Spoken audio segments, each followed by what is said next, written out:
আরাফাতের ময়দানে আল্লাহ তাআলা হাজীদেরকে যখন ক্ষমার ঘোষণা দেয়, তখন শয়তান নিজেকে অত্যন্ত বেশি অপমানিত এবং লাঞ্ছিত বোধ করেছিল। আর বদরের যুদ্ধে যখন মুসলমানদের বিজয় হয়, তখনও শয়তান নিজেকে লাঞ্ছিত বোধ করেছিল।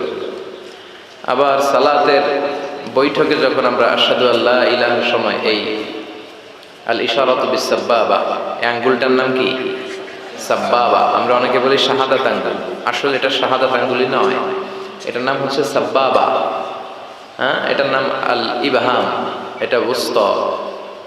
ইবহাম, সাব্বাবা, উস্তা, বিংসার, খিংসার।